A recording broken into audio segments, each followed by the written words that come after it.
Окей. Давайте я представлю вам доктора Тензин Джамьянг. Он является глобальным директором Kaplan Medical, который как раз-таки помогает иностранным студентам, он консультирует, он дает информацию, он также преподает, он тоже проходил весь этот путь из-за рубежа, приезжал в США и проходил все экзамены. Dr. Tenzin Jamyang, you can start. I am giving you the floor. I will be certainly translating the speech for you. There may be a few people who may need the translation. So if you please just do pauses after every 2 or 3 sentences so that I can manage. For sure. Very good morning from New York and добрый вечер in your region, right? I think I pronounced it right. So my name is... Утро всем, кто в Нью-Йорке, и добрый вечер всем, кто на другой части Земли. So my name is Dr. Tenzin, and I've been working with Kaplan Medical for almost about 16 years as the global director and a faculty, and helping with a lot of international doctors like yourselves. Меня зовут доктор Тензин Джамьянг, и я являюсь, точнее, уже работаю, да, с Kaplan Medical уже 16 лет, более 16 лет, и тоже начинала этот путь в качестве будущего врача, да, который прошел полностью все этапы. Right. So thank you all for taking your time off to listen to this kind of a webinar, which is going to be really informative. Maybe some of you are interested in USMLE, or maybe you might be just here to kind of know your options in the United States. So in both the cases, it's going to be good. Спасибо всем, что сегодня уделили время, да, для того, чтобы послушать этот вебинар. Возможно, кто-то уже знаком с экзаменами, готовится, возможно, кто-то хочет просто узнать о возможностях США для вас, как для врачей. Поэтому будет и в любом случае для всех, я думаю, этот вебинар полезным. Thank you. So that being said, so today's topic is going to be small, short, and to the point, how to best prepare for the USMLE exams. So let's dive in straight away. Сегодняшняя у нас будет презентация довольно короткой, имеется в виду содержательной, поэтому самые основные моменты по тому, как наилучшим образом подготовиться, мы сегодня затронем, поэтому давайте сразу к основной части. So let's talk about application and the match process before we start talking about how to study, because how to study is the easy part. Так, давайте начнем с самого главного. Это вот процесс подачи заявки и процесс подбора ординатуры, да, вот этого матчинг называется, потому что сама подготовка, именно, скажем так, штудирование материала, да, это, наверное, это одна из легких частей считается. А вот сложная и очень такая вот нюансовая часть, это вот эти два процесса, давайте вот о них поговорим.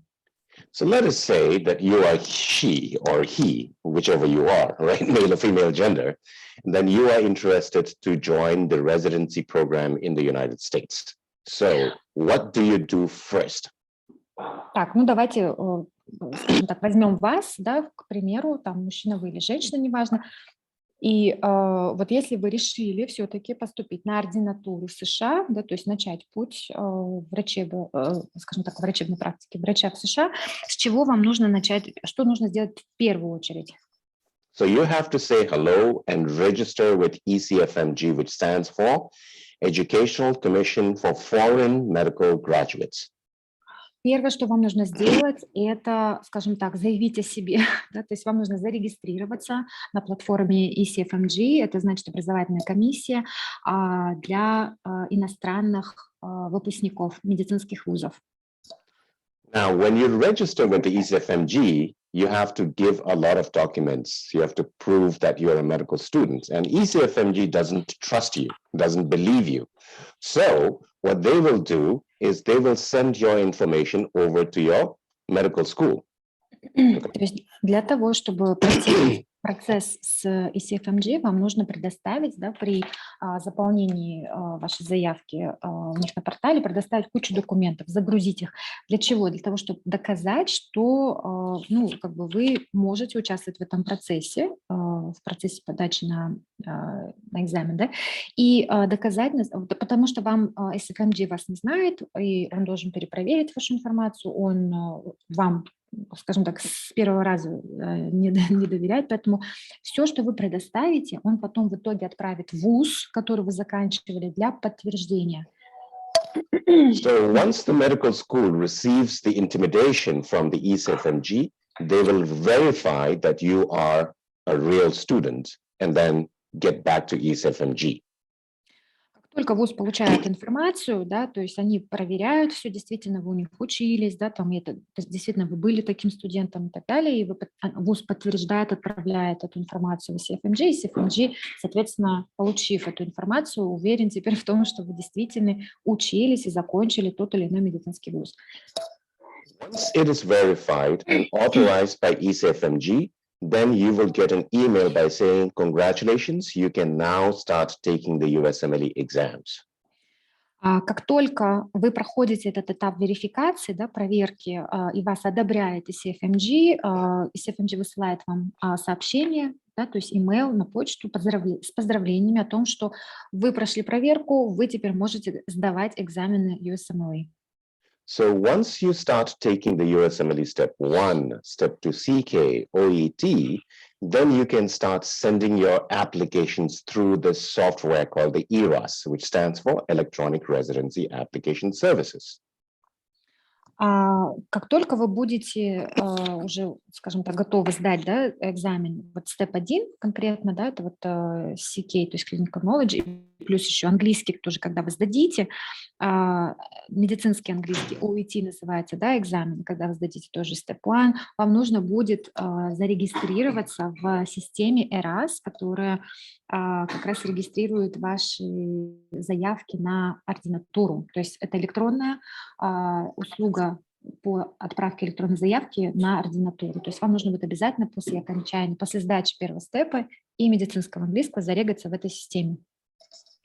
Once you send the applications through the ERAS, then you will choose which universities, which hospitals, which specialties you want to choose, and then the hospitals, based upon your credentials and scores, they will start getting interviews.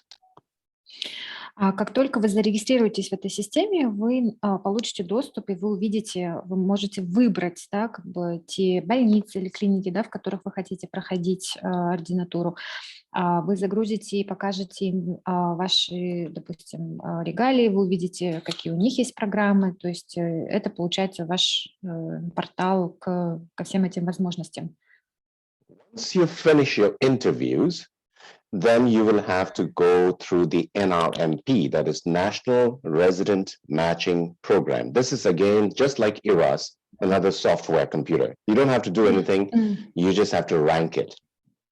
Я пропустила момент, да, вот когда вы проходите тоже раз, вы еще проходите интервью, и вот как интервью проходите вот как раз с клиниками, да, которые вы указываете в этой системе, и после того, как все интервью пройдут, вы уже регистрируетесь на другой платформе, очень много электронных платформ, и на этой программе вы регистрируетесь для того, чтобы вас система сметчила, чтобы она вам подобрала те программы резидентуры, которые подходят, с которыми, точнее, ваши данные подходят с ихними, потому что каждая тоже программа, каждая клиника указывает свои приоритеты. И таким образом она подбирает ординаторов и клиник согласно критериям обоих сторон. So let us say, for example, you got 5 interviews, right? And then you went to all the 5 interviews. Now, after you come back and finish the 5 interviews, you will be ranking whichever you want number 1. You loved the program in New York. You do not really like the one in California. So you're going to rank number 1, number 2, number 3, number 4, number 5. Вот в этой системе вы, допустим, да, вот вы когда отметили, точнее, если вы прошли 5 собеседований, да, допустим, с разными клиниками в разных штатах, да, городах, то в этой системе вам нужно уже выстроить рейтинг, то есть пронумеровать, проранжировать их по мере вашего предпочтения. Допустим, вот вы подались в 5 разных программ, да, и из них вам теперь нужно выбрать, какая из них будет на первом месте, какая на втором, на третьем. Допустим, если вам понравилась программа в Нью-Йорке, вы ставите ее на первое место. Если вам не очень понравилась Калифорния или она понравилась меньше, вы ставите ее ниже рангом, да, то есть вы должны их проранжировать. Then once you rank, then you will be starting to get matched into a residency. Because let's say that you ranked the New York program as #1, and the New York program also ranked you #1. So it's a match, right? So that's why we call that match, residency match. После того, как вы проранжируете все ваши программы, да, ординатуры, тогда система начинает уже мэчить, то есть как бы делать подбор для вас и для клиник. Если вы, допустим, отметили программу в Нью-Йорке как №1 ваш по выбору, и программа в Нью-Йорке отметила тоже вас как №1 кандидат, да, то есть вы друг другу в этом плане сошлись по критериям, по выбору, то система вас сметчивает сразу. То есть она сразу выдает то, что вы друг другу подошли, да, скажем так, что вы отметили как желаемую программу их, она вас отметила как желаемого кандидата, и система уже вас сметчила. Считайте, в этом плане вы сошлись. And finally, depending upon which specialty you chose, be it medicine or surgical residencies, then during your medical residencies, you will need to take the step 3. And step 3 is not conducted by ECFMG, but step 3 is conducted by Federation of State Medical Boards, which now means if you have step 3, you are licensed to practice medicine in the United States. И тут еще важно отметить, да, когда вы выбираете специализацию уже в процессе ординатуры, да, вы выбираете, либо вы идете в медицину, либо выбираете лечение, да, либо выбираете хирургические, допустим, специальности, то здесь вы уже должны будете в процессе прохождения вашей ординатуры потом уже сдать степ 3, третий этап. Третий этап, когда вы сдаете, очень важно запомнить, что его не проводит ECFMG, то есть его проводит уже другая организация, которая называется Федерация штатовых, да, то есть государственных медицинских советов, да, скажем так, бордов, то есть совет медицинских, федерация медицинских, в общем, это Федерация медицинских советов, которая будет проводить степ 3 для вас во время ординатуры. И если вы сдали успешно степ 3, то вы уже получаете лицензию врача. So now a lot of people in the world, including me at one point of time, was so confused with the whole process. But right now it's very simple, right?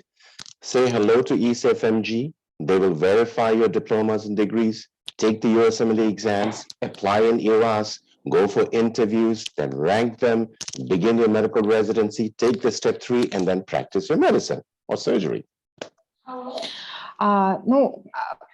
Скажем так, кажется немножко, что вроде, да, что-то сложное. Раньше это было еще сложнее, еще более замудренно, а сейчас на самом деле процесс он гораздо упрощен в том плане, что вы вот начинаете регистрацию, да, в ECFMG, потом, значит, вы сдаете первые 2 экзамена, да, там степ 1 и степ 2, потом регистрируетесь уже на платформе ERAS, выбираете себе программы, аранжируете их, мэчитесь, потом начинаете свою ординатуру и в процессе ординатуры, как сдаете последний экзамен, вы уже получаете лицензию. Now I see some of you guys like, oh, so that's it. You were so confused at one point of time, but now you are aware. You're fully knowledgeable about the whole process. So it's good.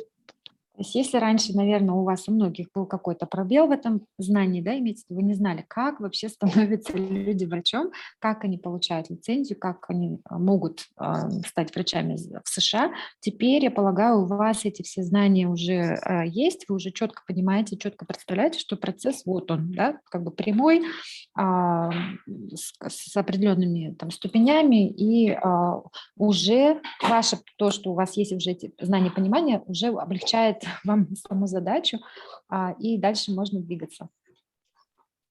So that is one of the main reasons that Kaplan Medical and Kaplan Medical's representative in your region, Global Compass, led by Jill, we always try to educate and inform the budding doctors to know the avenues and options outside Kyrgyzstan or outside your area, so that when you have all the knowledge, then you can choose, you know the pros and the cons. So it's good for you to have the information. И, ну, и наша задача как представители, да, Kaplan Medical, имейте в виду наша, как Глобал Компас, нашей компании, организации, как представители регионального, здесь в Кыргызстане, это вот для того, чтобы дать вам информацию, дать вам, скажем так, ориентацию по тому, как все происходит, информацию о программе, плюсы, минусы, чтобы вы четко понимали, из чего состоит весь процесс, как к нему вообще готовиться, какие есть варианты, чтобы вы имели какие-то опции для вашей карьеры, ну, вообще для вашего будущего. So let's go into the next slide now and then see what we'll talk about before we even go into the main timeline, right? So this is important, match timeline. So now you know what the process looks like. Now let's talk about a recap. Again, you need to take the step 1, step 2 CK and OET.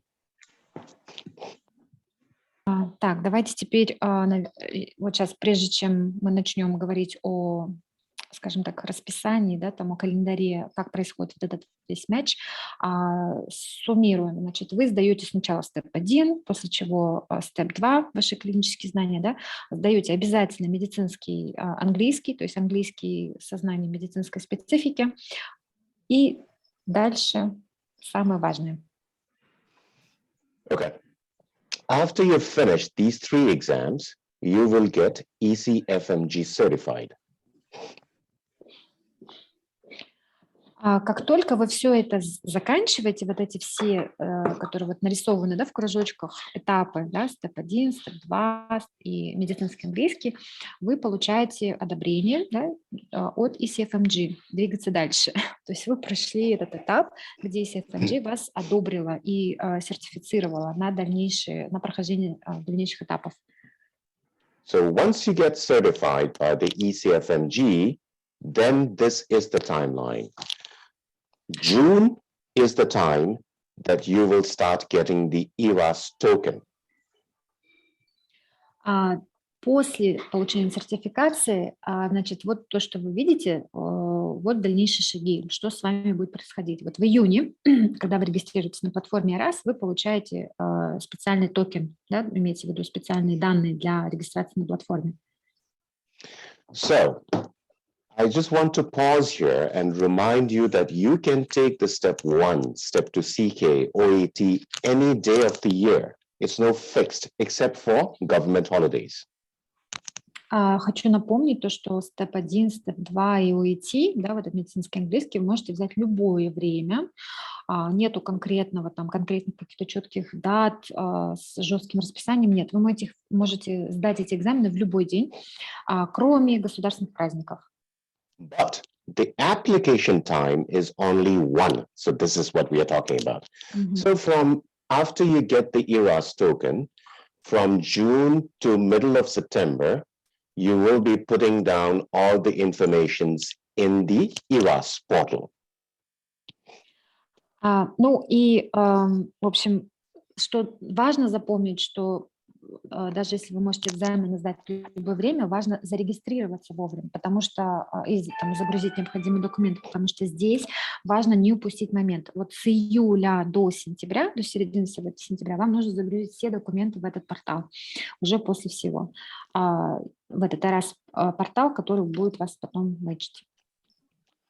Which means by September 15th, you should have all the documents and passing scores ready, meaning you should have the step 1, step 2 CK, OET, and letters of recommendations, every transcripts, because on 15th of September, you will need to send your application by pressing the enter button on your computer, and then it all goes to all the programs that you chose. Что это значит? Это значит, что до середины сентября у вас должны быть результаты, да, всех экзаменов данных, первый степ, второй степ и медицинский английский, все рекомендации, там, ваши оформленное резюме и так далее, вот все загружено в систему, чтобы вы 15 сентября, это прям четко поставленный день определенный, когда вам нужно будет после загрузки всего нажать на кнопку, скажем так, отправить, да, Enter, для того, чтобы все документы эти были отправлены на выбранные ваши программы ординатуры.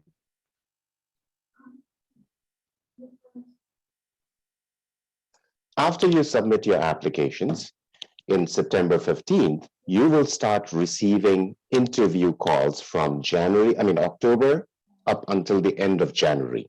But you will not get interview calls if you are ugly or not beautiful or not attractive in scores, in documents and transcripts. После отправки, да, то есть после 15 сентября, что происходит? Ваши документы получают все программы ординатуры, то есть это вот клиники, да, там и так далее. Они с октября по январь будут приглашать вас на интервью. И в течение этого периода, получается, вы будете ездить к ним, либо онлайн проходить, да, то есть как бы процесс интервью будет происходить в этот период. Okay. Now, from October to January, you will start receiving your interviews, correct? Oops. И с октября по январь вы будете проходить, ну, вас будут приглашать на интервью, если вы понравитесь им кандидат. Поймите правильно, что вас никто не будет выбирать там по каким-то другим параметрам, а только, ну, имеется в виду там, откуда вы, там, как вы выглядите и так далее. Нет, вас будут выбирать именно по вашим документам. So if you get lucky by getting an interview, that is half the battle won. Sorry, can you repeat, please? If you get a residency interview, 50% of your success is already done. Если вы получили приглашение на интервью, считайте, 50% успеха у вас уже в кармане. However, if you do not perform well during the interview, then your chances goes down, even if you get the interviews. Ну, это, видите, то есть как бы это 50% успеха, да, что это значит? Это значит, вот как вы пройдете это собеседование, то от этого будет зависеть ваш успех в целом. То есть если вы завалите интервью и сдадите его так себе, то вы потеряете эту возможность. То есть как бы очень важно тоже правильно подготовиться и правильно пройти собеседование. The second week of March, you should get a lovely, darling letter which says through email, congratulations, you matched into this program in this state and this specialty. И в середине марта вы примерно уже получаете информацию о том, что вот, ну вот как бы в середине марта происходит весь этот процесс мэтчинга, потому что вот как только вы сдаете, да, там интервью, они, значит, до марта, они, получается, все там для себя отметки делают, и вы после в системе отмечаете ваше ранжирование, потому что на интервью знакомитесь вы с ними, они с вами, и в марте происходит этот процесс мэтчинга, да, где подбора, или как его по-русски правильно лучше назвать, ну, мэтчинг давайте назовем, потому что на английском так называется. And then finally, after you receive that email, you would be starting your residency in the month of June or July. И после мэтчинга, когда вот они результаты мэтчинга, вы получаете email о том, что вот вы смэтчили с этими программами, вы в итоге потом уже начинаете, да, стартуете свою ординатуру в июне или в июле, смотря у кого как будет прописано в их там контрактах по условиям. So now, this looks a little bit confusing, I know. So let me make it really simple for you guys to understand. Возможно, для кого-то это будет, скажем так, немножко сложно, да? Давайте я вам попроще, скажем, упрощу эту информацию и объясню вам их очень-очень простыми терминами. Since you guys are young, we have a lot of dating apps, right? We have the Match.com, we have Singles.com, I don't know, KyrgyzstanSingles.com, whatever have you. So let's put it as Match.com. When you are looking for a female partner or a male partner to get married, to date, or whatever have you, what is the number one thing that you will do? Ну, так, я полагаю, что вы все здесь молодые, в принципе, да, то есть, наверное, слышали про поиск партнера, да, я просто хочу сделать сравнение с тем, что как происходит, допустим, поиск партнера в электронном виде. То есть есть какие-то сайты, да, которые подбирают вам партнера, и вы там заполняете профайл и так далее, есть разные приложения, в общем, то есть представьте себе, что вот этот весь процесс происходит вот примерно таким же образом. Там и мужчина, который ищет, допустим, женщину, женщина, которая ищет спутника, да, то есть и вот подбор системы, он происходит вот примерно таким образом. I know. The number one thing that you're going to do is to get the most beautiful and the most handsome photoshopped pictures of yourselves in the profiles, correct? Ну, обычно, наверное, когда в системе, допустим, когда в системе поиска партнера, да, там первое, что, наверное, первый критерий по отбору – это фотография, да, то есть у кого она более привлекательна, тут обычно и кликает, да, на тот или иной профайл и предпочитает его. Well, I'm putting Jill at a difficult situation here because of the cultural norms, but this is important for you kind of know how it works, because it's exactly the same. Residency match versus match dating is exactly the same. И здесь, ну, как бы я просто поэтому сделаю сравнение для вас, то, что мэтчинг в резиденции, он очень похож на мэтчинг на вот этих вот платформах по поиску там, партнеров. Now, when you put the most beautiful, the most handsome profile pictures, and then you start writing about yourself, right? You start writing that I play guitar, even if you don't play well. Then you say, I love sky jumping or bungee jumping, or you just want to go scuba diving, or you want to climb Mount Everest. You will write a lot of la, la, la, la, la, la things about yourself, trying to gloat yourself, right?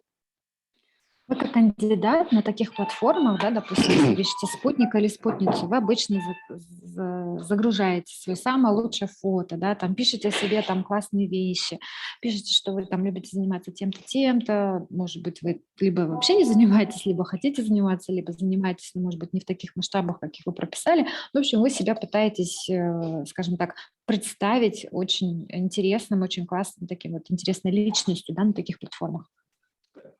So now you have the profile picture, which is photoshopped 10,000 times, number one. And number two, you glorified yourself. Now the other people, be it a male or a female, is going to scroll down and look at it. It's like, she's pretty, she's gorgeous, he's good looking, he's handsome. Let me look more about it. I thought doctors are really boring, but no, he likes skydiving, he plays guitar, he has 2 Ferraris, he owns a couple of Rolexes. Now, this kind of piques interest. And then the girl or the boy is going to say, hello, how are you? And then they start communicating.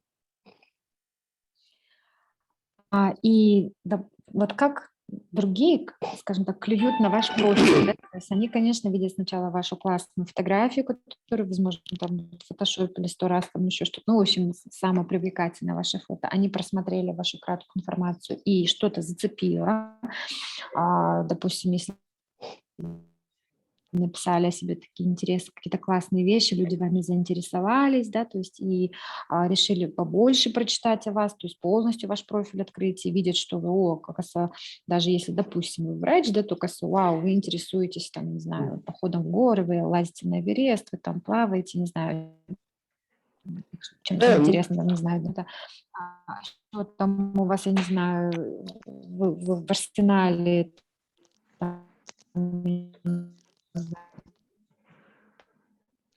Then what is going to happen is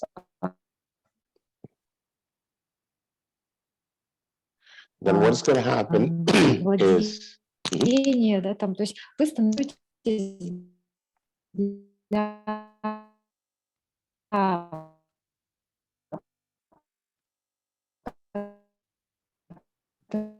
потенциального кандидата, да, образом они, допустим, отправляют вам какое-то сообщение, ну и система потом указывает, что...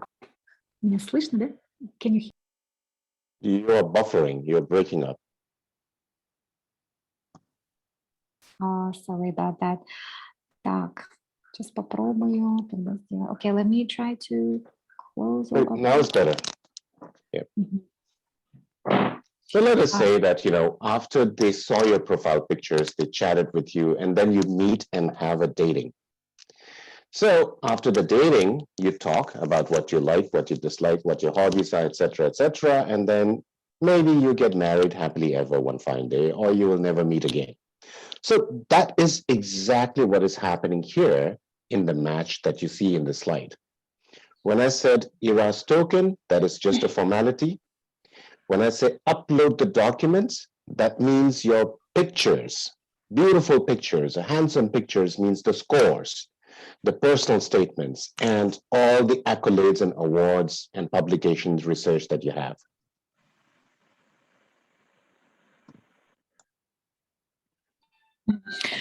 И вот работает, она вот прям работает точно так же. То есть, допустим, если у вас система, когда вот матчи, да, когда вы загружаете, допустим, точнее, вот матчинговая система как работает. Вот когда вы загружаете свой профайл, вот раз, когда, допустим, вы регистрируетесь, получаете токен, это, ну, это формальность, и это для того, чтобы нужно зарегаться, да, и для того, чтобы загрузить ваши все вот эти там фото и написать красивые описание вас, то, по сути, это вот вы загружаете туда все свои документы, в которые включают вот результаты СТЭП-1, результаты СТЭП-2, ваш сертификат по медицинскому,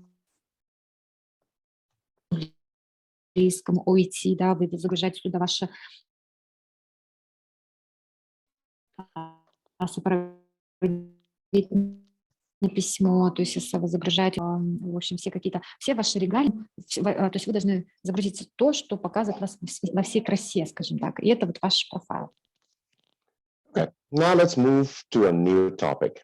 Okay, we now know the process, how it happens and how it ends. Now let's talk about this guy called Sun Tzu. Sun Tzu was a very, very famous and popular army general in the 18th century in China.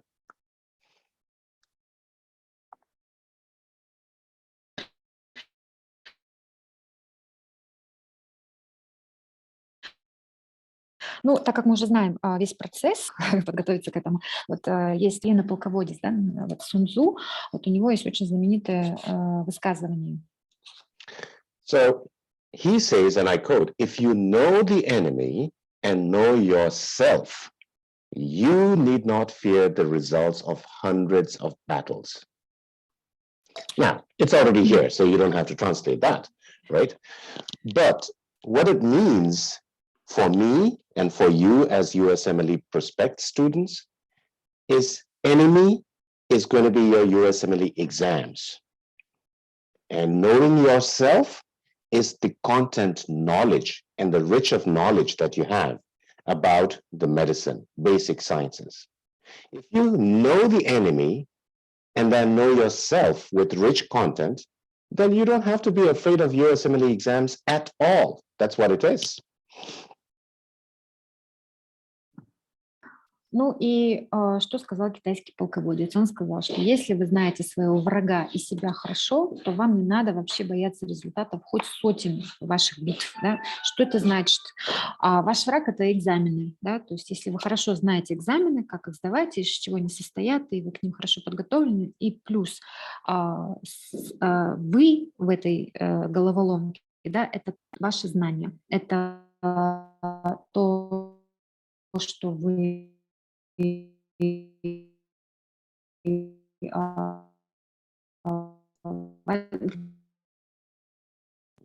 up. подготовка. И чем лучше вы будете процессы, то вы можете спокойно вот эти сложности и выиграть вот эту битву. Так, меня слышно было? В общем, ваш враг – это экзамены, а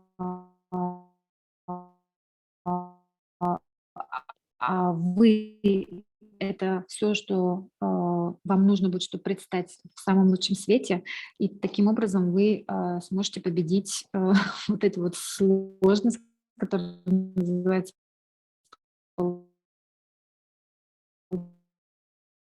получение медицинской.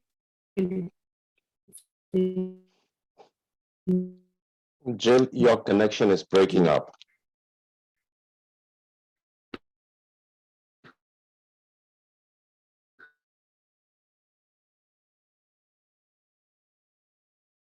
Так, слышно было?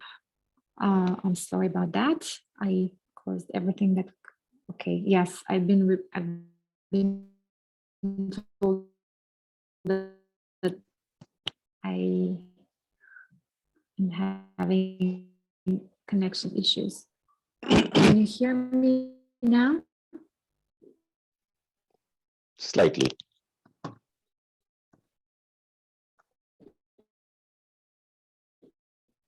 Okay, I think you can restart or reset it. So I'll go on to the next slide. When we are talking about the exams or the enemy, then we are talking about the exams. So let us try to put the microscope on USMLE exams. So let's talk about step one, who this number one enemy is.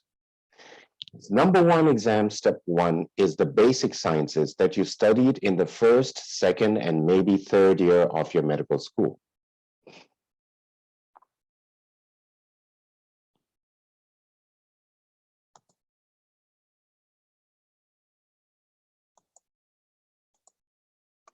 And then, while she is trying to reset the computer, the step to CK is what you studied in the clinical years, the final couple of years in your medical school, the clinical knowledge. The subjects would be internal medicine, pediatrics, surgery, OB-GYN, and psychiatry. And then the next exam is going to be OET, which stands for Occupational English Test. Now, Occupational English Test is very similar to TOEFL or IELTS exam, English test. But the only difference with IELTS and TOEFL versus the OET is they have the listening, reading, writing, and speaking, which will only be related to medical literature. So in TOEFL test, you deal with a lot of other subjects and topics like astronomy, Jurassic Park, movies. But here in OET, you will talk and you will speak, you will write and you will read and you will listen only about patient encounters or medical diseases. And then last, not the least, is the step three. The same 5 subjects that you tested on step 2 CK, but they go slightly deeper into patient care and post-management care. And last, not the least, step 3 is not mandatorily required for get into residency, but it's required as a license to practice your medicine after you finish your residency training.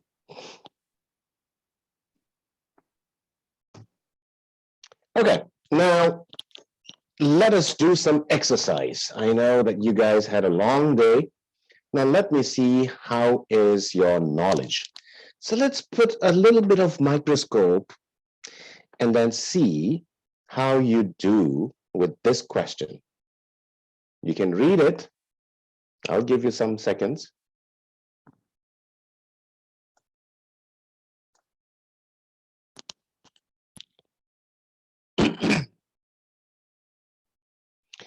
Now, the example that I'm giving you here is to kind of let you know how USMLE exam is different from, Kyrgyzstan Medical Board exams or any parts of the world exams, because this is important. Again, this goes back to knowing the enemy, how they fight with you, right? That's really important.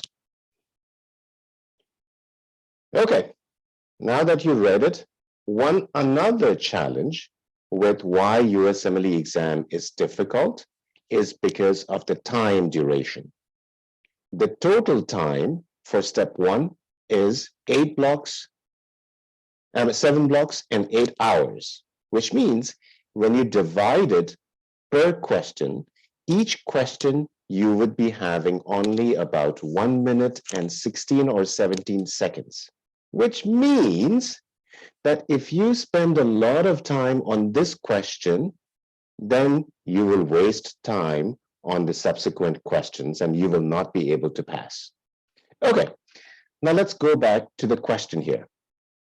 What is the diagnosis? Let's see. You don't have to be right, you don't have to be wrong, it's fine. But what do you think he's suffering from? Just put it in the chat and let's see.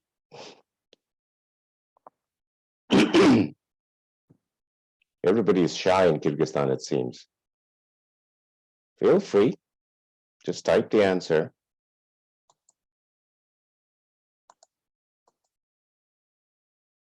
Great, perfecto. You guys are rock stars. Yes, this is a case of tuberculosis, but this is too easy a question for USMLE because they're not going to ask this, what is A for apple? How about this? What causes TB?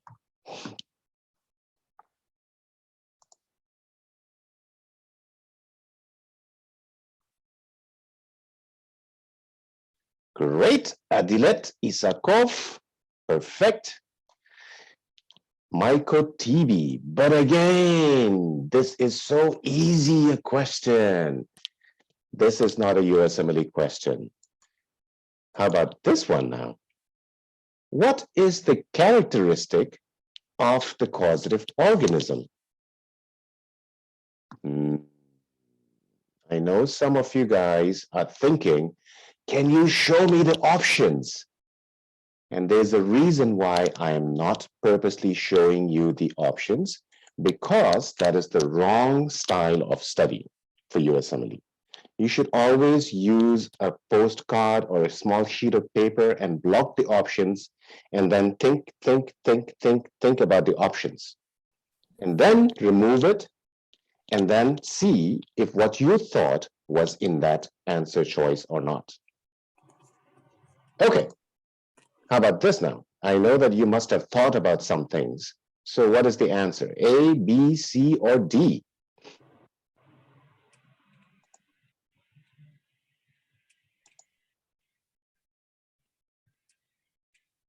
All right, acid fast, fever and sweating, acid fast.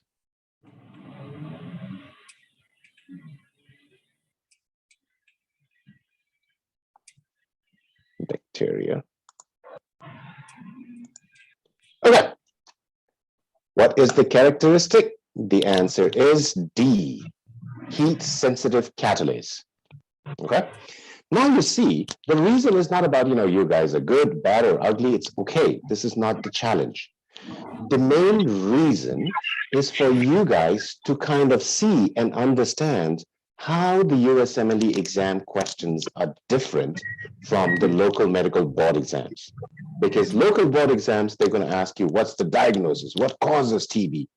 But here, this is a typical example of triple jump questions.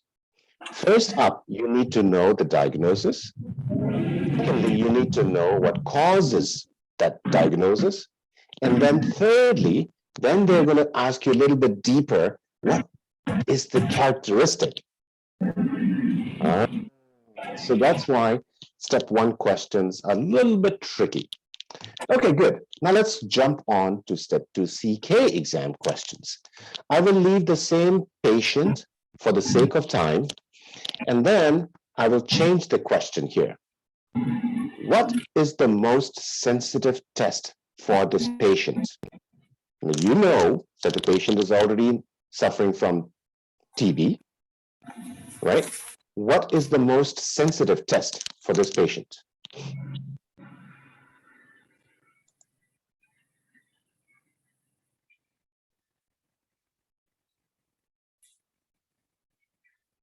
What happened, guys? You just kind of froze. Sputum. Okay, Roman. Tuberculin test. All right. How about this now? Options like here. VDRO. Well, good. Now, what is the answer? A, B, C, D, E.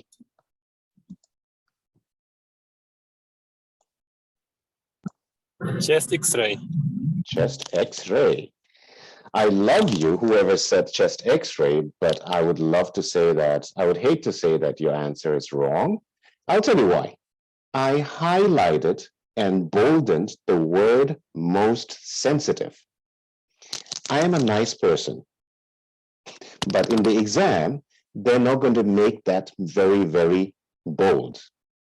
The question here is the most sensitive, not the first test, or the cheapest test, or the next best step, or the most accurate test, but the word key here is most sensitive. Okay, so I know why we as medical doctors try to think it's like most sensitive, yeah, chest X-ray, PPD, we'll do this, because that's what we do. But the word here is most sensitive, not what is the first test. If there is a first test, then trust me, they will either be a chest X-ray or a PPD, but not both of them, because they can go together, right?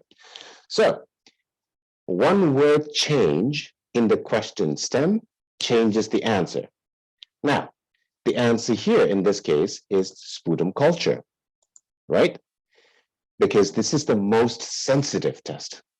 Now, all the answers like A, B, C, and E, they will become the right answers if you change the word most sensitive to something else. When will serum interferon gamma release assay be correct? This will only be correct if this is a case of a latent TB, but this is an active TB case. So interferon gamma release assay will not have any role in this particular active case. But yes, if this case was a latent TB. Claro? Great. Now, good job. Now let's try to look at the USMLE Step 1 structure. When we talk about the exams, and we're still in trying to understand the enemy again, right? What are they asking us? They're asking us in terms of USMLE Step 1 structure, in terms of systems and processes. Obviously, you studied that in your medical school, but let's break down what are the systems and what percentage they're going to be tested. Under the systems, 25 to 35% of the questions will be based on general principles. And 65 to 75% is going to be organic systems, right? Now, I know that you are pretty strong with the organ systems because you studied that. But most of the international doctors, they have a little bit of trouble or problem, and they score less on general principles. And then, let us say 60 to 70% on the organic system, and then 25 to 35% on the general principles. If you lose those points, then you will suffer setback, right? So please make sure that your general principles are also strong, as similar to your organic systems. Now, when it comes to the processes, I know when I was first day or first week in my medical school, one of my mentors during one of the initial inauguration talk, he said, welcome future doctors. Your main job is not to find and know the abnormalities. Your job as a physician is to know what is normal, okay? Because we have the tendency to think like, oh, yes, what could have gone wrong? What is abnormal here? But if we don't know the normal, then we will never know what is abnormal. So try to understand what is the normal structure, what is the normal function, what is the normal levels of everything in our body. That would make your study and examination pass with great scores, okay? And then 40 to 50% is going to be dealt with abnormal. Again, like I said, if you know the normals, then the 40, 50% is going to be very easy under your belt. And then comes therapeutic principles, 15 to 25%. And then 10 to 20% is going to be psychosocial, occupational, ethics, environmental considerations, and biostats. Now, let me pause here. When we are talking about 10 to 20% psychosocial, cultural, occupational, ethics, biostatistics, epidemiology, it sounds like it's only for step 1. But over the last couple of years, they have started to move those same content and topics in step 2 CK. Not only that, they have also moved those contents in the step 3. I have had unfortunate moments to see quite a lot of medical doctors who have finished their residencies, but they have not passed the step 3. Now that means they finished the residency, but they cannot work because they don't have the step 3. And why they are failing that is because they forgot biostatistics and epidemiology, and they did not care much about it many, many years ago. So while you're studying for your basic sciences, make sure that you put more emphasis, knowing that this particular topics are going to go from step 1 to 2 to 3 all the way across, mainly not because they want to screw us up, but because the United States is now moving into preventive medicine, right?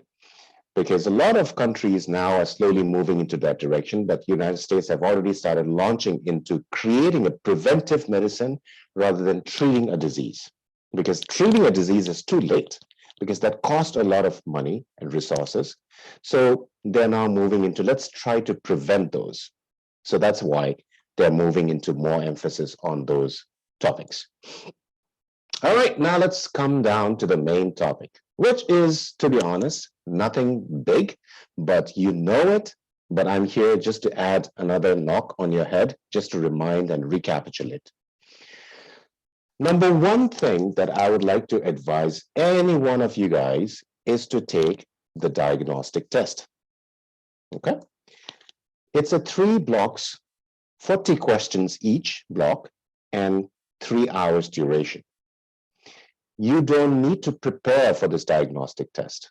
I know when we tell students, I was a student myself many, many years ago, when people told me to take the diagnostic test, I was scared. I was like, no, I don't want to do that.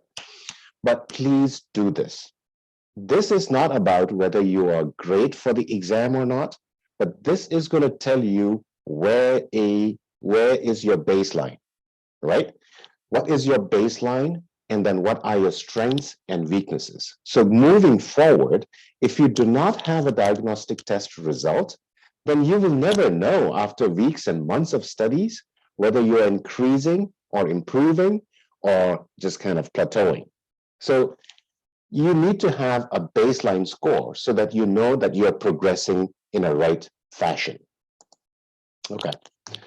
Now, after you take your diagnostic test, you should be having a study plan. Very easy, said than done. Everybody has the study plans, right? But the most important thing is not just to create a study plan, but sticking to it, right? When we are creating the study plan, you have to be honest and realistic about your exam timeline. If you tell me that you are a rocket scientist or a gold medalist in your medical school so that you can take this exam in about 4 or 5 months, you really need to look back and check the diagnostic test results, because that's going to show you the true color of where do you stand. One thing is different, that what we feel and what reality is 2 different things, right? So second thing that you need to consider is how many hours do you have in a week, in a day, and how many days in a week do you have to study? Now, one thing that I'd like to point out is doing part-time work, part-time study, honestly, it is not going to work. I have tried that. Many people during my 16 years of career working with international doctors as well as domestic students of US, this doesn't work. Because you just have to take yourself out from your comfort zone and then focus only for step 1 when you're studying for step 1. Not work. I know that you need to work because of financial issues, because of social issues, because of any other issues, but you need to look at in terms of the long-term goal and short-term suffering. Because if you keep on studying part-time and working part-time, your productivity is not going to be there. Then after months and years, you will start getting depressed. And then you will say, like, neither am I able to focus on my studies, neither am I able to do my job properly. So I would recommend and highly, highly advise you guys to at least, yes, you're going to be suffering, but make that suffering as short as possible, because without suffering, there will no be gain. Because you cannot expect happiness in both the sides, right? It's really tough. I'm not saying impossible, but try to be realistic, right? At the same time, I'm not one of those who will say study 12 hours a day or 10 hours a day or 13 hours a day, 16 hours a day, because over the past numerous decades, I've seen and met students who comes and studies 12 hours, 13 hours a day. But at the same time, I've seen students who studies just about 4, 5, 6 hours a day also. Number of hours does not really replicate and translate into success. It is just the qualitative study rather than the quantitative study that you put on a day-to-day basis, week-to-week basis. Okay?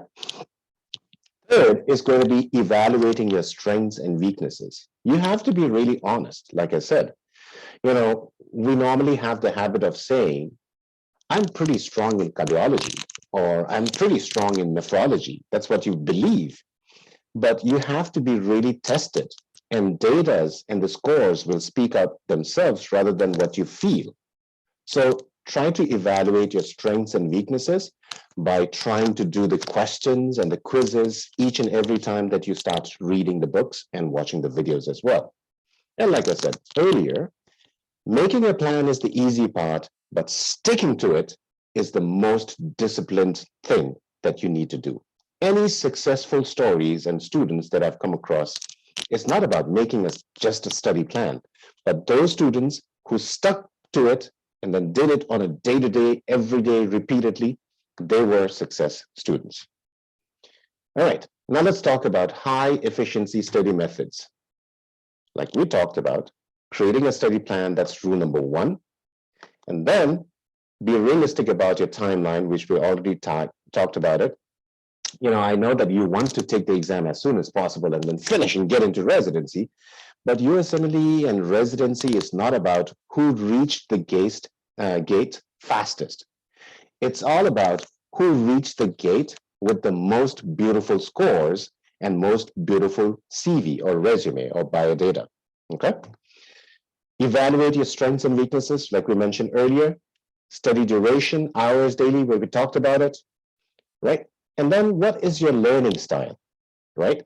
Now, when we talk about learning style, one of the biggest mistakes that international doctors make is they have all the resources for USMLE. You have the books, you have the on-demand videos, you have the quizzes, you have the Q banks, you have everything. But you have those resources, but use it like you are studying for your Kyrgyzstan medical board exam. So that kind of dilutes the whole issue. Like we said from the beginning itself, know the enemy. You're not fighting your local Kyrgyzstan wrestler. You're fighting a jiu-jitsu fighter here, or a karate, or a kung fu guy. So you need to change your style of learning also. Okay? So now, few of those is active learning.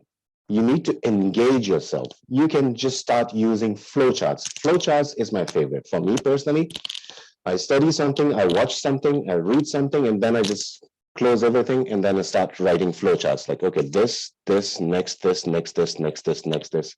So that gives you the whole 3D version of the concept that you just read and watched and heard. Okay? Always try to integrate. When you are learning about liver cirrhosis or, let's say, cardiomyopathy, just don't stay there. Just see and integrate how can this be related to other systems, other diseases, other drugs. So integration is always important. But I know I'm not going to say do integration from the beginning itself. First is going to be your subjective review. You have to be the master of anatomy. You have to be the master of physiology, biochemistry, each and every subject. But once you finish one round of review, then you land up to the second round of review that's called the systemic review. That's where the integration takes place. Okay? And then obviously studying 24, 7 days a week is stupidity unless you are, somebody special. But try to always take a day off to rejuvenate your body, mind, and soul, because it's a long process. It's not just like one-day test. You will need to take a long kind of step. So maintain your balance equally. All right. And the last one is going to be the teaching somebody. We'll talk about that later on. Okay. All right. Study place. It's kind of unique. I know that some of you guys might already know this, but for me, this was kind of very unique technique that I had heard in one of the conferences that I've been in about 4 or 5 years ago. So one of the, prolific speakers and scientist, scholar, they said, if you have a student, be it medicine, engineering, any student for studying, then try to change the place, right? For example, you are studying biochemistry. You would want to study biochemistry in the kitchen, for example, right? And then when you study physiology, you might want to study it in your garden. And when you want to study, pharmacology, you might want to study in the library. You get the idea, right? So what it does, interestingly, after surveys were conducted and studies were done, that students who did those and moved around, they really had a better recall. Because if they see a question in physiology, then automatically what they take is like, okay, let me go to the kitchen when I studied physiology. So now I'm focused. So recall power becomes much more faster. Otherwise, where you are sitting right now for days and weeks and years studying different things, 10,000 things, 10,000 diseases, 10,000 texts, right? So you don't have anything to go and kind of dilute. So that's why it's always a good idea to move around your study places, room to room. And if you don't have a big space like room to room, then at least try to move a direction, like at least move your table this side looking at the window. And then next time when you're studying biochemistry, look at the door. Something small nuances, but makes a lot of differences. All right. And best resources to use for USMLE. I'm not going to say it's Kaplan because I work for Kaplan, but we have been here in this test preparation for almost about 80 years plus.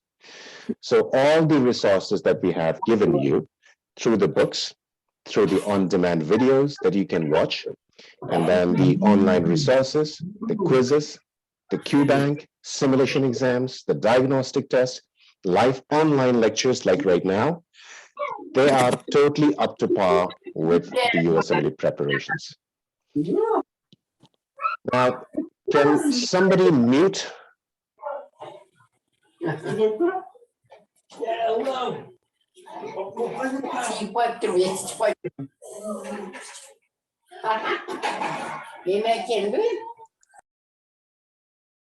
Okay. I chose the power to mute him. All right. So now let's talk about what's the best use of questions. We'll talk about that in subsequent topic. When do I know when I'm ready? We'll also cover that base. Okay. Now, my computer is freezing. Now, when we talked about active learning, the Feynman technique comes into foreplay, right? And then this technique teaches you how to learn anything faster and more effectively or more efficiently. Now, you should know who's Richard Feynman. 1918 to 88, he was a very popular scientist, mainly physicist. And then he has worked on Manhattan Project and then got Nobel Prize also. Right? Now, what he has said, and which is remarkable, that any student, be it a doctor, engineer, lawyer, or whatever have you, even your son and daughters, if you have, or brothers, sisters. Now, he says there are two kinds of knowledges. Number one, you know what is this called. For example, this is a pen, right? So the question is, I know that this is a pen. What is it called? The next thing is knowing something about it. Now, I know that this is called a pen, but maybe I do not really know what is inside and how the inks are being there, how there's a ball on top, and how does the spring work. So these two types of knowledges are very intricately related. A lot of people knows either one of them or the other one. So that's why when people do not kind of remember certain things or do not perform well in the exams or studies, it's mainly because they only know one piece of it and doesn't know the other piece of it, right? So he understood that most of us focus on the wrong type of knowledge because we need to understand both. unraveling the difference between the two led to one of the most important reasons for his success, which is the 4 steps to learning technique of Fenman. Number 1, pick up a topic. For example, today you're studying brachial plexus. Pick up a topic. Let's say brachial plexus or cranial nerves for that matter, whatever, a Krebs cycle, whatever. Now you are determined to study Krebs cycle. Explain the topic. That's step number 2. Now you've studied, you've watched the videos, you've written notes. Now after that, step number 2 is explain the topic to somebody like a child who doesn't even know anything about medicine, anything else. It could be your mom and dad. It doesn't have to be a child. It could be anyone who doesn't know medicine. Try to explain it to them so that they will try to understand, right? Because where we learn through the books, through the videos, through the online platforms, is normally a big words like, this, that. And it's like, wow, who? And when we talk to other patients and doctors, the patients are like, what is that? That sounds scary. But if you try to make it so easy and digestible for you to understand or for somebody to teach, then you will know. Step number 3, identify any gaps in your understanding. While you are explaining to your relative, to your family, to your neighbors, who is not even a doctor or a child or a dog for that matter, then you will see like, I was not able to explain everything in smoothly. So now try to find out what those gaps were. And then come back again and then try to teach to the same person, or, it doesn't have to be a physical person, honestly. It can be a dog or a cat, or it can be just a poster that you see on the wall, but try to teach, okay? So step 1 is basically what we talked about. Review the topic you want to learn. This is quite a recap. Write everything you know about the topic, teach somebody, and then try to find out what you lack, and then try to go back and fill those gaps, and then that's called Fenman technique, which really works well, because I really believe this, because you will know and feel comfortable and have the confidence if you're able to teach somebody the topic. But if you are not able to teach that, yes, you may know, but you will lose that memory very soon. Okay? Now, step 2, obviously we already talked about it. Reteach, review, we talked about it. I'm not going to go into much details over here. Now, this is the Kaplan's proven methodology of study. Now, this is the content, and let's go from left to right, where your exam date is coming on the right side.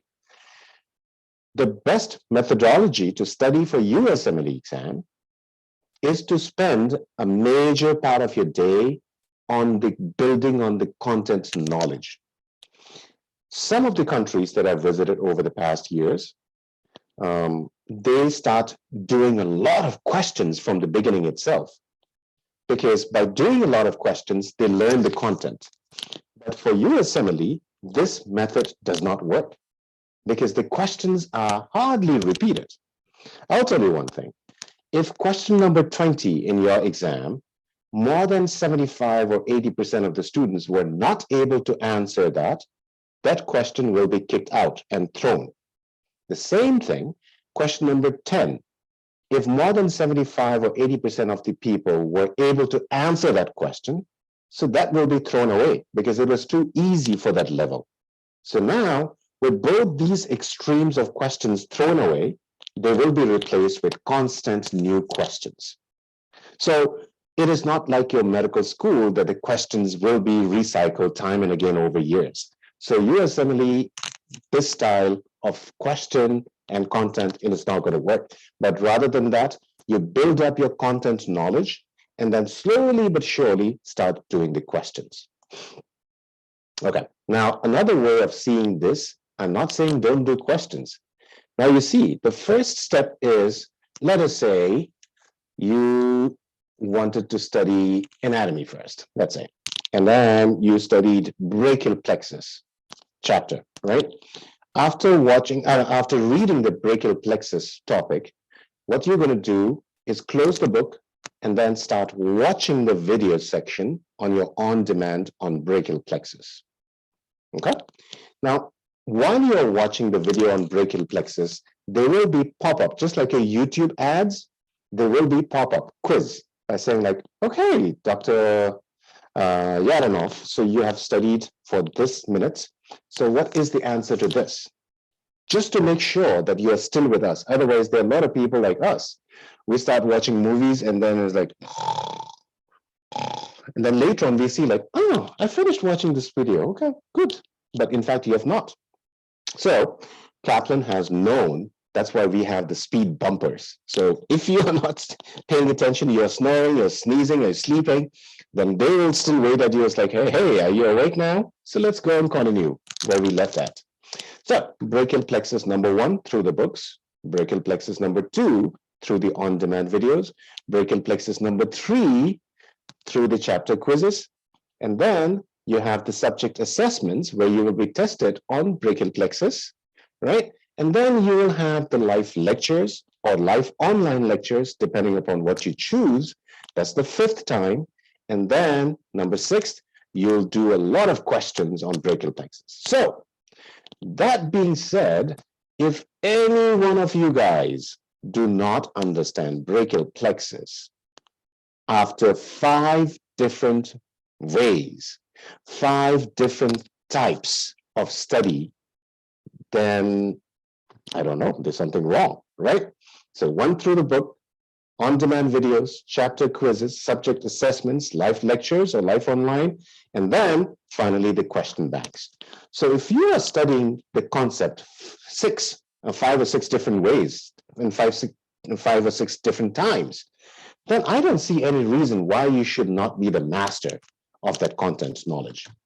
But like I said, you will start doing questions from the day 1, but you will do just about 1 or 2 questions a day. But later on, as and when you come down to the time of finishing the reviews, then you will start doing more and more questions. All right, now we have broken down 3 phases of your studies. First is the review phase, next remediation phase, and the last is the practice phase.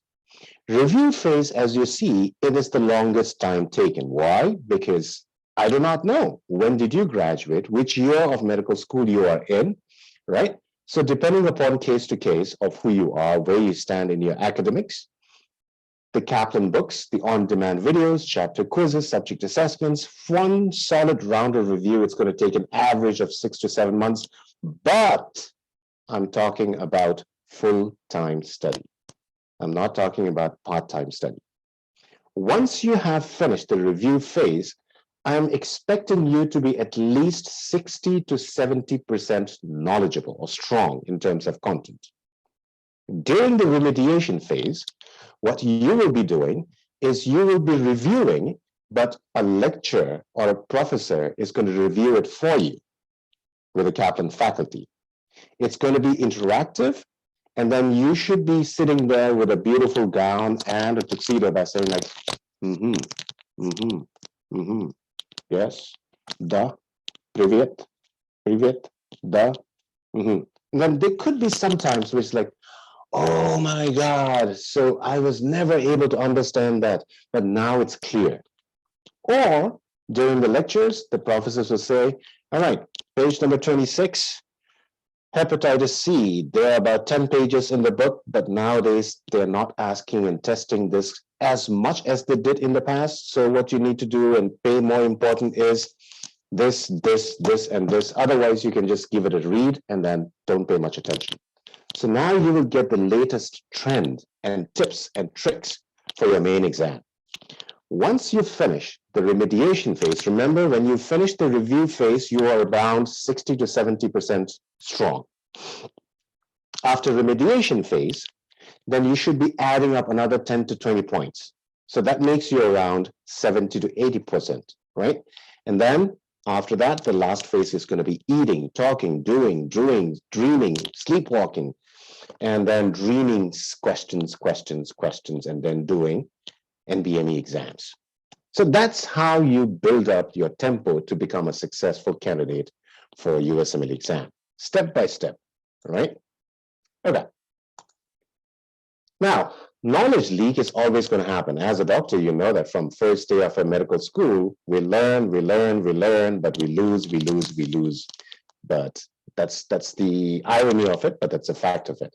So the review strategy is, like I said, from the beginning, subject review first, because you need to go back to the contents.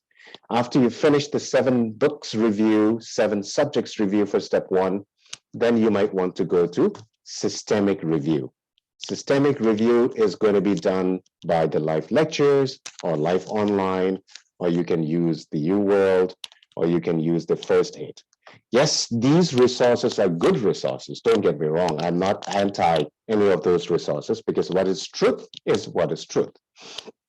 But please do not use those resources in the beginning stage, because those books are very compact and very kind of makes you really feel happy or sad. But those books, when you come down to systemic review, then I think there will be a good, fast review for you guys. All right. And then last but not the least, like we mentioned in the earlier slide, questions. All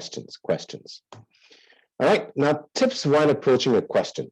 Now, like you had already experienced in the earlier example, now the questions over the past number of years have started becoming longer and longer. Sometimes, you have the full page, and then you have to scroll down, and even the third page you have to scroll down. That's still the questions. And then, so what is the trick? Read the first line. For example, they will say 47 years old Dimitri from Bishkek comes with a problem or complaint of headache and nausea and vomiting times 6 months. Stop there.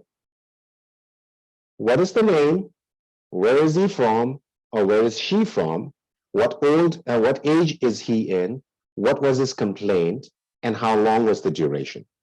Now you know the patient. Know thy patient. That's the number 1. Now, instead of saying like, Dimitri came with a complaint of this, and then 2 days ago, then you go back, then you go back. You will lose a lot of time. So be smart. Know thy patient. The first line, stop there. Next, go down to the last question. What do you want me to do with Dimitri? What do you want? What do you want? Right? Read the first line, go down to the last, like, what do you want me to do? Right? And then the third step is going to be check the choices, A, B, C, D, E, F, G, H, whatever your options are. What arms and emanations and tools are provided for you? So go back. Number 1, know the patient. Male, female, gender, sex, age, complaint, duration. Number 2, what do you want me to do with the patient? Number 3, what weapons am I being provided with? And then only go to the dirty, ugly body of the question. Because when you looked at the tools and options, maybe you got confused with B and D. But now, between D and B, you will only be able to kind of dissect and differentiate by going into the stem or the body of the question. Because body of the question is the ugly distractions and confusing. So if you start from then trust me, you're going to waste a lot of your time and you will miss the train. Okay, and then now you go back down and then choose and decide your choice. All right, now it's important, in medicine, we cannot just kind of say like, this is equal to this all the time. So we have to use kind of possibilities and probabilities. So let us say differentials are always important at the back of the mind. So let's say somebody comes with a back pain. So how do you kind of rest your mind without getting, it's like, oh, back pain. It could be spondylitis. It could be this. It could be 10,000 things. So be smart in organizing and decide whether it could be musculoskeletal. Could it be inflammatory? Could it be infection? Or could it be neoplasm? Now, when you break that down into big categories, then you will be much more calm. It's like, okay, it cannot be neoplasm because this is this, so neoplasm out. Then it cannot be infection because of findings here that I see out. And then you decide whether it's musculoskeletal or inflammatory. So step-by-step process of elimination and training of your mind to create those choices and options are going to make you much more happier, much more successful student in tackling the cases, not only for USMLE, even for your normal day-to-day job as a physician or a surgeon. Now, please avoid, we talked mostly about everything, but please avoid passive studying and excessive resources. One of the biggest poison that our students have is getting the wealth of knowledge on the desk and study table. It's like, I have this, I have this, I have this. But when they have a lot of choices, it is not that person who is the most highly score, who has the maximum number of resources. It is that person who has known which resources to use first, and then second, and then followed by what. Advice overload. Trust yourself, because you are unique, your friend is unique, it is different. What may have worked for him or her is not necessarily going to work for you. So you are your best judge. You have to look at your own result and scores on your regular question banks and your performances. So don't try to waste a lot of time trying to copy what worked for something else or somebody else, okay? You are unique by itself. And obviously memorizing, I will fully 100% agree with, yes, there will be some memorization involved, but more important is to understanding the concept, okay? And then obviously, once you have built up the strong content knowledge, then you have to do practice questions. And not only in terms of practicing questions, but by doing the practicing questions, you're building up the stamina, because remember, during the main exam, you have 8 hours of test. So it's not a 100-meter dash or sprint that you will be doing. And you have to run a marathon of 8 hours. So try to pace your body by doing more and more blocks of questions as and when you reach your exam date. All right. And obviously inappropriate test day strategies. All right, that being said, I will pause here, and I'd like to thank you all for spending your time with me. I will see if you guys have any questions. Anybody? Any questions? No. Feel free. Thank you too. Thank you, Rosa. If you do have any questions, then feel free to reach out to me, or you can reach out to Jill and also ask her about certain discounts and promotions for the tuition fees, and then she would be able to help you with that. Okay? So I don't know whether Jill is here or not.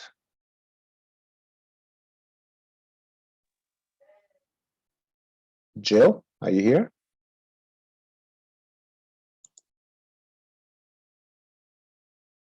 Okay then, thank you all very much. Have a wonderful evening or night, right? And a very best of luck. Please stay safe, and hopefully I will be able to visit your beautiful country after the pandemic situation changes. And would definitely love to taste the horse meat. One of my friends many, many years ago kind of offered me that at his place. So I don't know what the dish is called, but yes, definitely that's one of my top 1 recipe that I want to taste. All right, that being said, wonderful guys, have a wonderful day and wonderful evening.